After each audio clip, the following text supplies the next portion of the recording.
व्यवसायात्मिका बुद्धिः एकेह कुरु नन्दना। व्यवसायात्मिका बुद्धिः एकेह कुरु नन्दना। बहुशाखाह्यनन्ताश्च बुद्धयो अव्यवसायिना।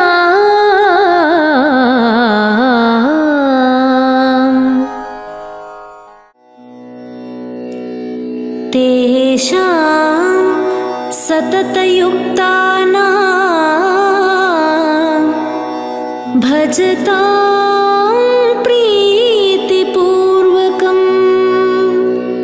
तेषां सततयुक्तानां भजतां प्रीतिपूर्वकम्। ददामि बुद्धियोगं ददामि बुद्धियोगं तं येन मामुपयान्ति ते।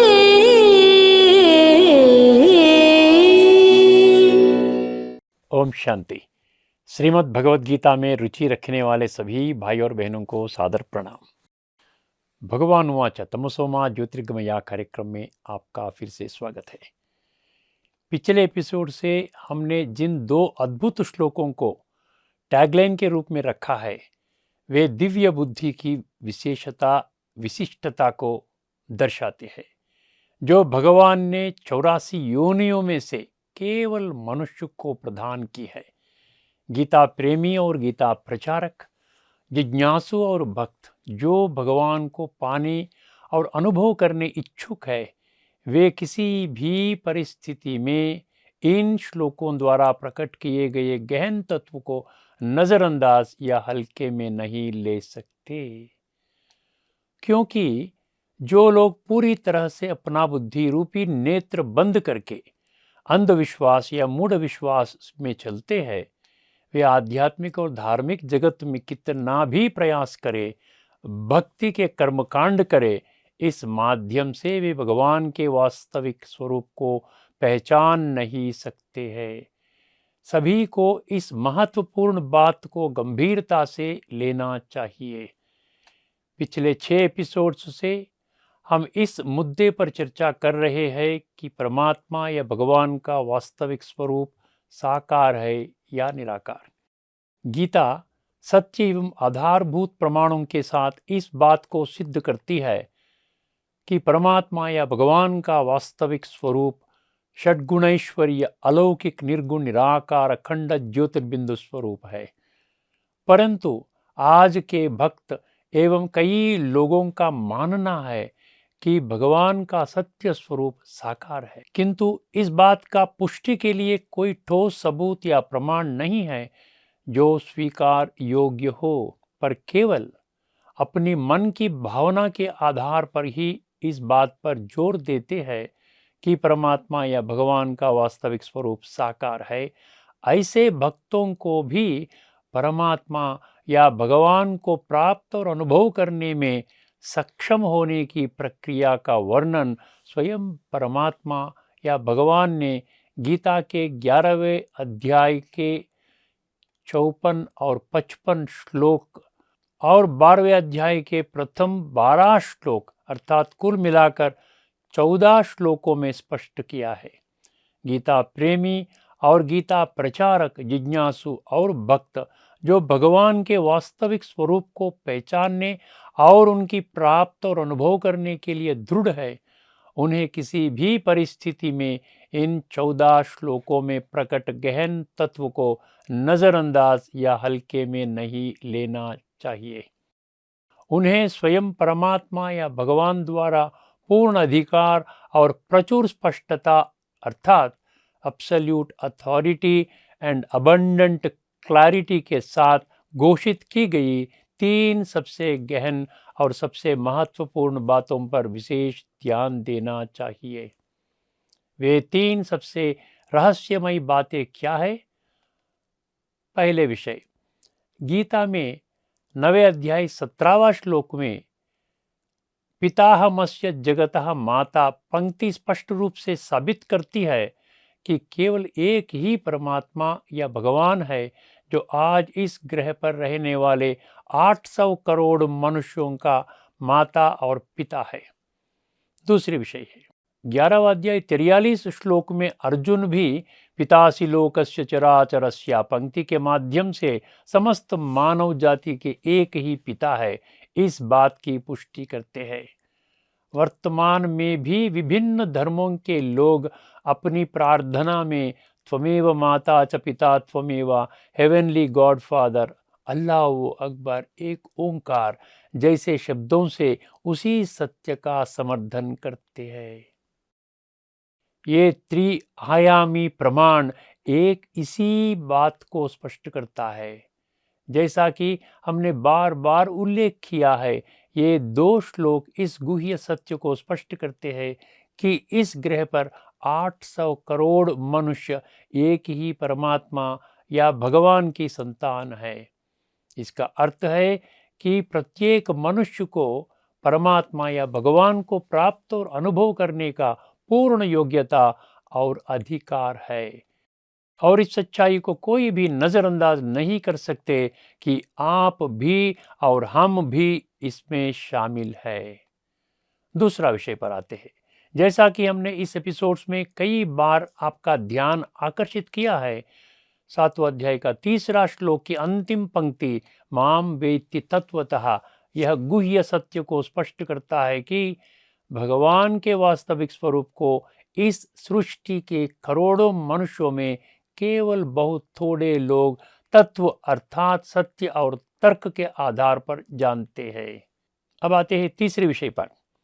इसी प्रकार 7वां अध्याय के 2रा श्लोक में प्रकट एक और अत्यंत गुह्य एवं महत्वपूर्ण सत्य को वर्तमान के गीता प्रेमियों एवं गीता प्रचारकों द्वारा भी अनदेखा किया जाता है।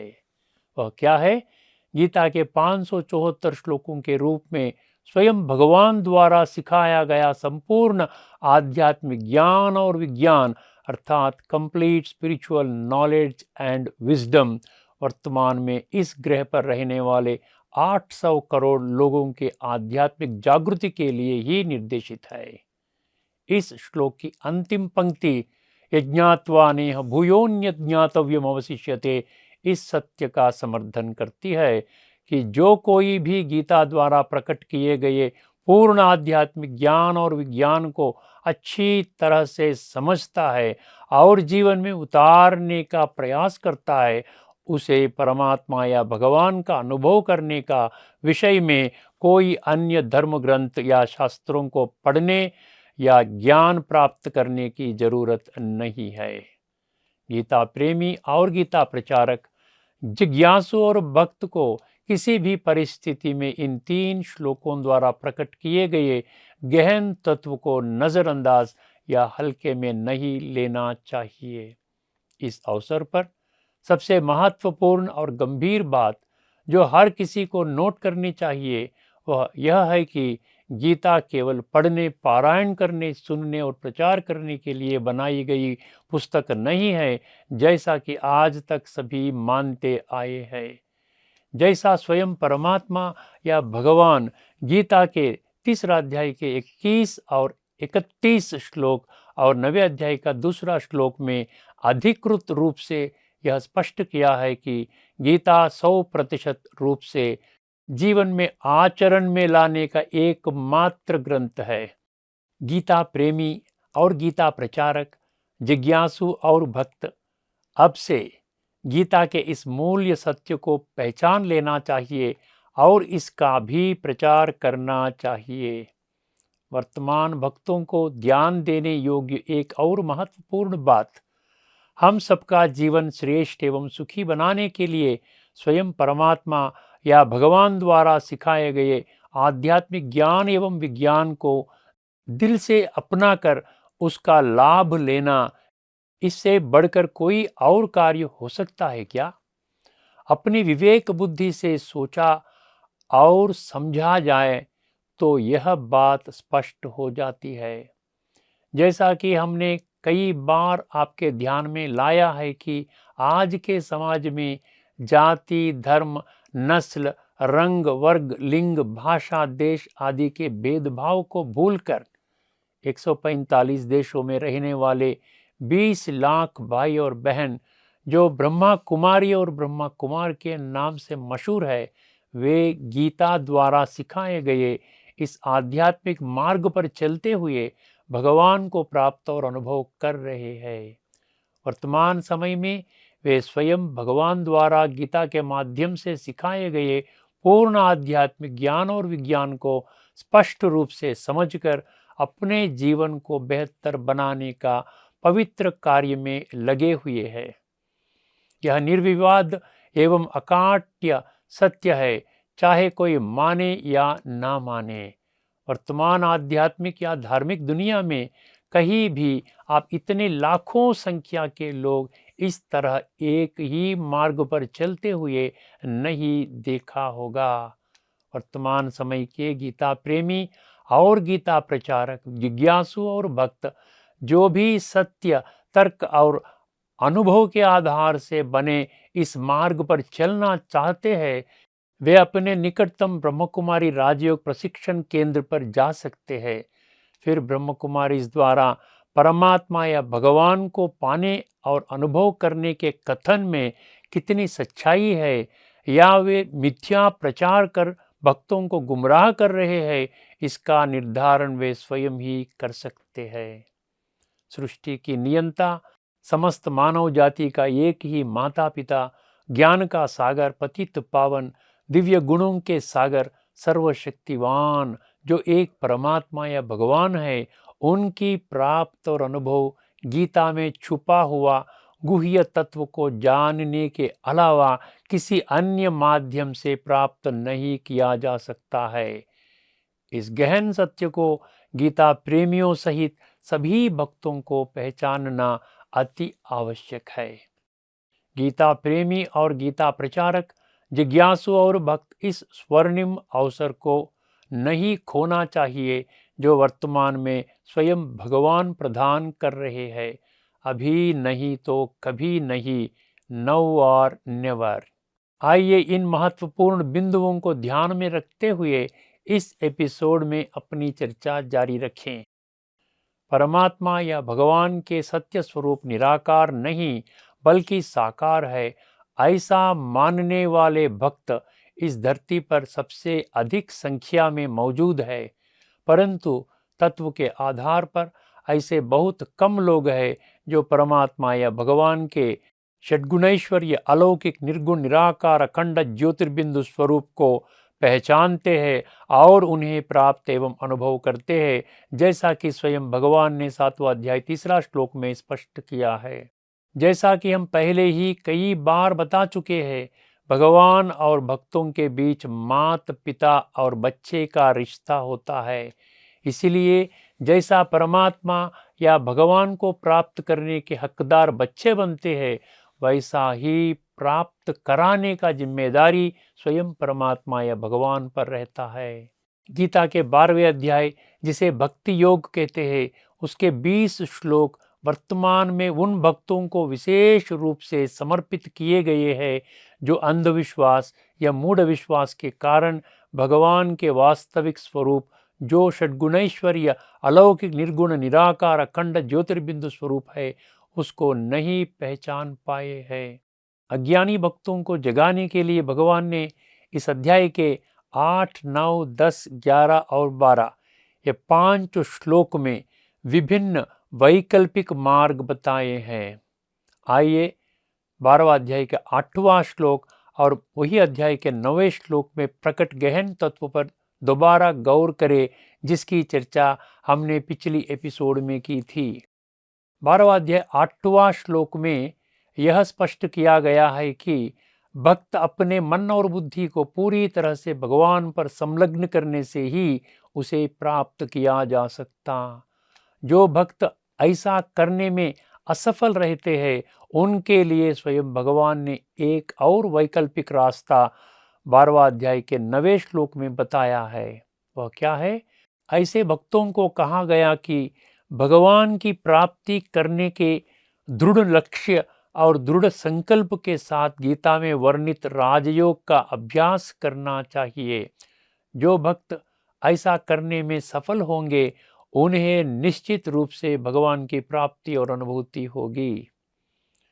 जो भक्त इन दो वैकल्पिक तरीकों से भगवान को प्राप्त करने और अनुभव करने में सफल नहीं होते हैं, उनके लिए भगवान ने 12वां अध्याय का 10वां श्लोक में एक और आसान तरीका बताया है।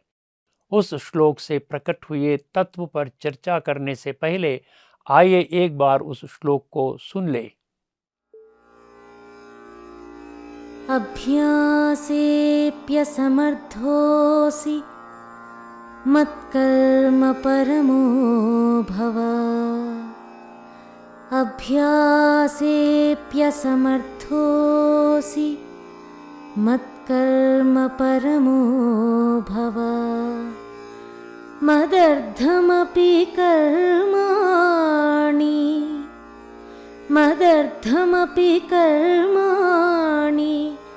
कुर्वन् सिद्धिमवाप्स्यसि।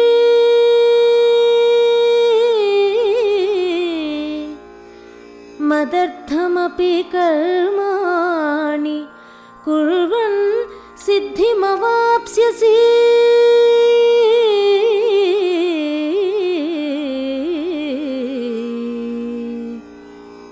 सबसे पहले इस श्लोक के शब्दों का अर्थ जान लेते हैं।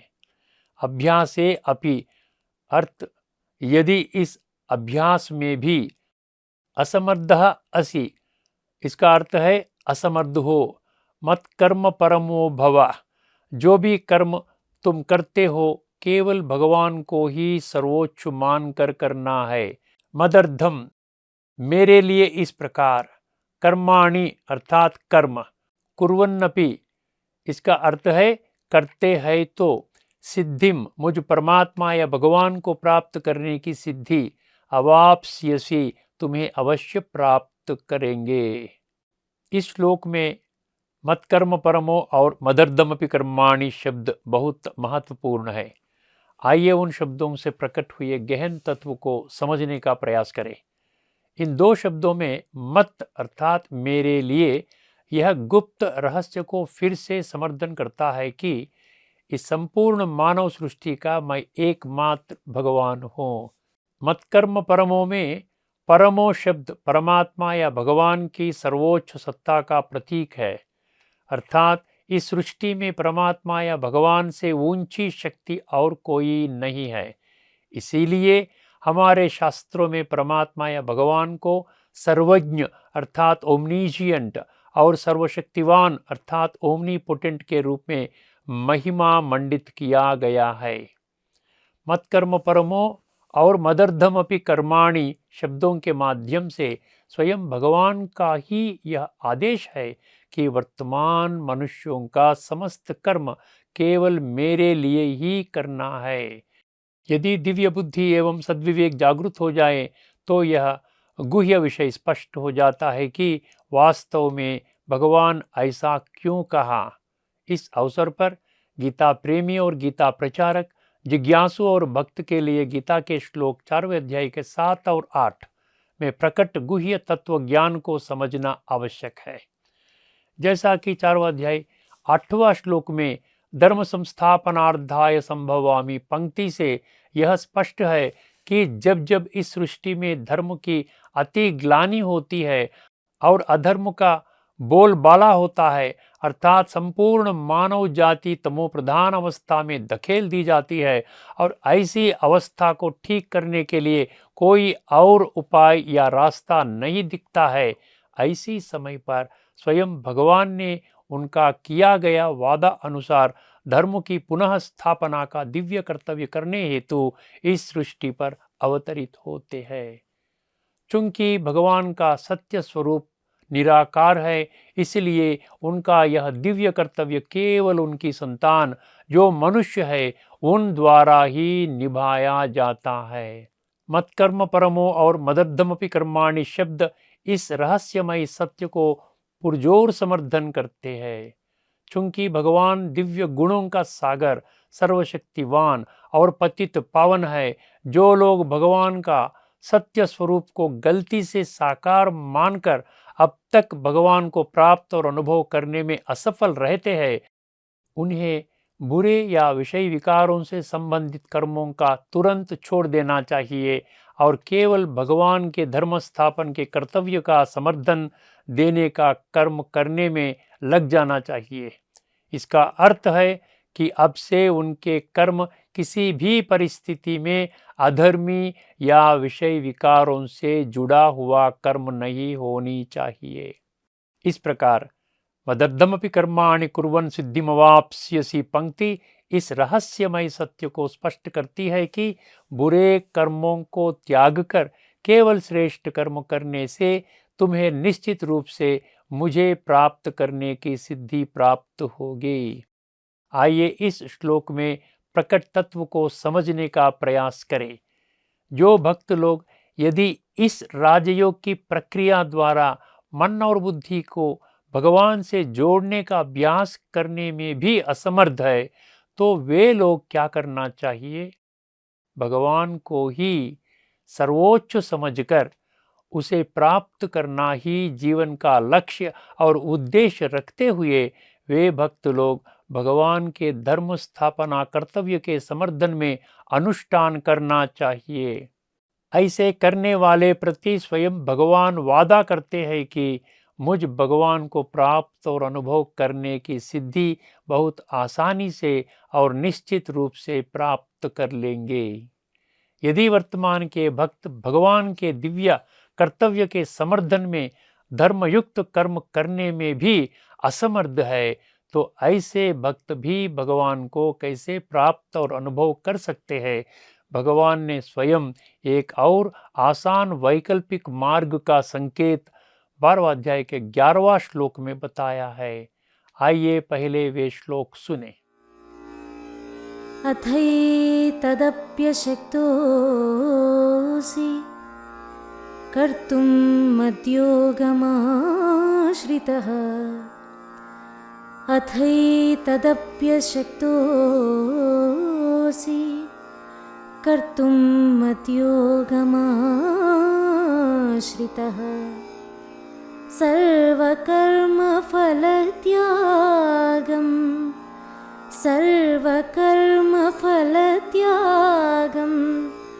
ततः कुरु यतात्मवान् सर्वकर्मफलत्यागं ततः कुरु यतात्मवान् ततः कुरु यतात्मवान्।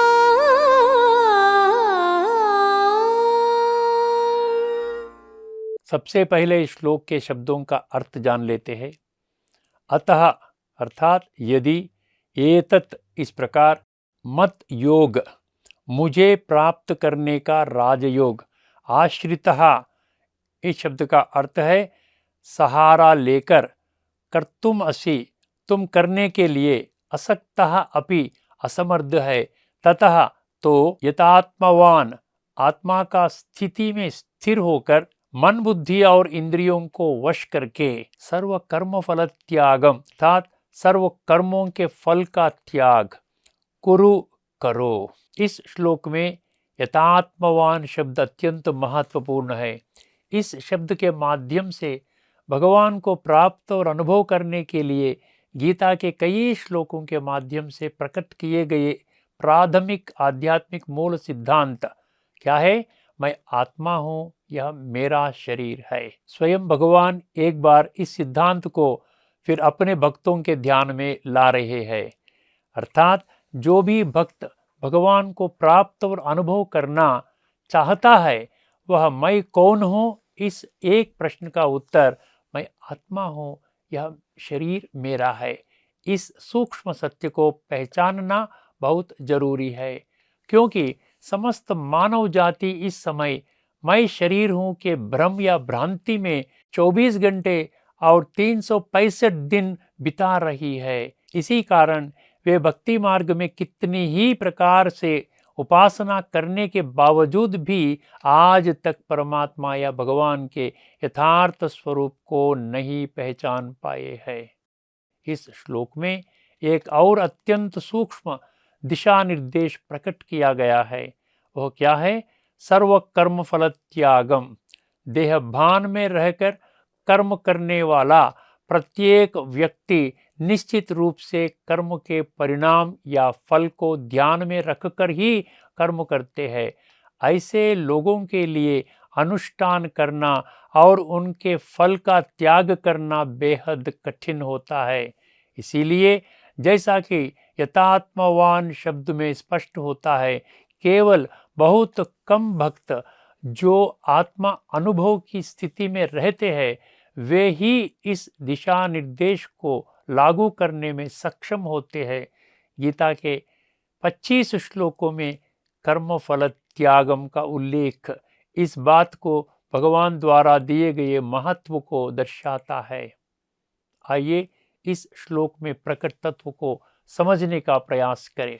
भगवान वाचा, यदि इस प्रकार तो मेरे द्वारा सिखाए गए राजयोग का सहारा लेकर मुझ भगवान को प्राप्त करने में असमर्थ है, तो फिर यथात्मवान शब्द के अनुसार स्वयं को आत्मा स्वरूप में अनुभव करते हुए मन, बुद्धि और इंद्रियों को पूर्णतः वश में करके जो कर्म करते हैं उन सब कर्म के फलों का त्याग करना है। यदि आप ऐसा करते हैं तो आप बहुत आसानी से मुझ परमात्मा या भगवान को अवश्य प्राप्त और अनुभव कर पाएंगे। इस व्यापक चर्चा के माध्यम से गीता के 12वां अध्याय का 10वां श्लोक और उसी अध्याय का 11वां श्लोक में प्रकट किया गया गहन तत्व को अच्छी तरह से समझ में आया होगा। इस एपिसोड को मिलाकर पिछले 22 एपिसोड्स में 30 श्लोकों में परमात्मा या भगवान को प्राप्त और अनुभव करने की प्रक्रिया का वर्णन कैसे किया गया है, इस पर गहन चर्चा की गई है। गीता प्रेमी और गीता प्रचारक, जिज्ञासु और भक्त जिनको भगवान को प्राप्त तथा अनुभव करने का दृढ़ इच्छा है, वे किसी भी परिस्थिति में इन श्लोकों द्वारा प्रकट रहस्यमय सत्य को नज़रअंदाज करना या हल्के में लेना नहीं करनी चाहिए। पिछले 2 एपिसोड्स में जो भक्त ऐसा समझते हैं कि भगवान का वास्तविक स्वरूप निराकार नहीं बल्कि साकार है, वे भी भगवान को कैसे प्राप्त और अनुभव करने का बहुत सरल दिशा निर्देश जो स्वयं भगवान ने गीता के भक्ति योग नामक 12वें अध्याय के 8, 9, 10, 11 में कैसा वर्णन किया गया है, उस पर गहन चर्चा की है। आइए इस एपिसोड में चर्चा यही समाप्त करें। भगवान का सत्य स्वरूप निराकार है या साकार, इस मुद्दे के सर्वोपरि महत्व को ध्यान में रखते हुए आइए हम आगामी एपिसोड में इन 4 श्लोकों में प्रकट विभिन्न दिशा निर्देशों पर फिर से गौर करें। इसके साथ ही 12वां अध्याय के 11वां श्लोक में स्पष्ट किया गया सर्व कर्म फल त्यागम शब्द का मार्गदर्शक सिद्धांत सभी मार्गदर्शक सिद्धांतों में सर्वश्रेष्ठ कैसे है, आइए यह भी समझने का प्रयास करें। इसके साथ हम परमात्मा या भगवान का सत्य स्वरूप साकार है या निराकार है मुद्दे पर गहरी और व्यापक चर्चा को आगामी एपिसोड में समाप्त करने जा रहे हैं। तब तक के लिए सभी को नमस्कार। लोका समस्ता सुखिनो भवन्तु। ओम शांति।